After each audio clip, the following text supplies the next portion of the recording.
Lock down میں عید کی نماز کیسے پڑھیں گے؟ عید کی نماز گھر میں پڑھ سکتے ہیں یا نہیں؟ عورتیں عید کی نماز پڑھیں گی یا نہیں؟ کیا عورتیں مردوں کے ساتھ عید کی نماز پڑھ سکتی ہیں؟ ان تمام سوالوں کے جواب کو جاننے کے لیے اس ویڈیو کو اینڈ تک ضرور دیکھیں۔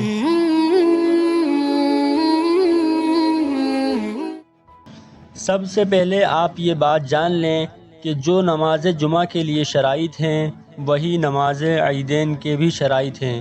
اسی لیے جس شخص کے اوپر جمعے کی نماز واجب ہے تو اس کے اوپر عید کی نماز بھی واجب ہوگی، اور جہاں پر جمعے کی نماز ادا ہو سکتی ہے وہاں پر عید کی نماز بھی ہو سکتی ہے۔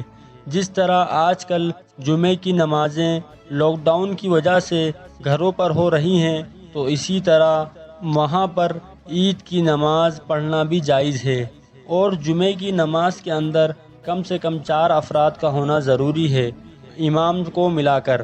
اگر اس سے زیادہ ہوں تو اچھی بات ہے۔ تو ٹھیک اسی طرح اگر کسی گھر میں 4 افراد ہوں تو اگر وہ چاہیں تو اپنے گھروں میں عید کی نماز ادا کر سکتے ہیں، اور ان کا عید کی نماز پڑھنا درست ہے۔ اور اس کے اندر ایک فائدہ یہ بھی ہے کہ جمعے کی نماز کے لیے خطبہ شرط ہے، جبکہ عیدین کی نماز کے لیے خطبہ شرط نہیں بلکہ مسنون ہے۔ لہٰذا اگر کوئی صرف عید کی نماز صحیح طریقے سے پڑھا سکتا ہو تو وہ عید کی نماز پڑھا دے تو ان کی نماز ادا ہو جائے گی، اگرچہ اس کو خطبہ دینا آتا ہو یا نہ آتا ہو، یا دیکھ کر پڑھ سکتا ہو تو بہتر ہے۔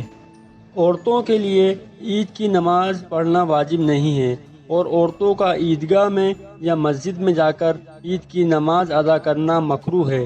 لیکن اگر لاک ڈاؤن کی وجہ سے مرد حضرات عید کی نماز گھر پر ادا کر رہے ہیں تو عورتوں کا گھر پر عید کی نماز میں شامل ہونے میں کوئی حرج نہیں، اور عورتیں بھی ان کے پیچھے شامل ہو کر عید کی نماز گھر پر ادا کر سکتی ہیں۔ ان کی نماز صحیح ہو جائے گی، کیونکہ وجہ اس کی یہ ہے کہ عورتوں کو مسجد میں جانے سے اور عیدگاہ میں جانے سے منع جو کیا گیا ہے وہ فتنے کے خوف کی وجہ سے ہے، اور گھروں کے اندر رہتے ہوئے اگر عید کی نماز ادا کی جا رہی ہے تو اس کے اندر کوئی فتنہ نہیں ہے، سب اپنے ہی گھر کے مرد حضرات ہیں۔ تو اسی لیے جیسے گھر میں رہتے ہوئے 5 وقت کی نماز میں عورت مرد کی جماعت میں شامل ہو سکتی ہے، اور ایسے ہی اگر گھر میں جمعہ ہو رہا ہو تو اس میں عورت شامل ہونا چاہے تو ہو سکتی ہے، اس میں کوئی حرج نہیں، کیونکہ جن وجوہات کی بنا پر عورت کو عیدگاہ یا مسجد میں جا کر نماز ادا کرنے سے منع کیا تھا وہ وجوہات یہاں نہیں پائی جا رہی ہیں۔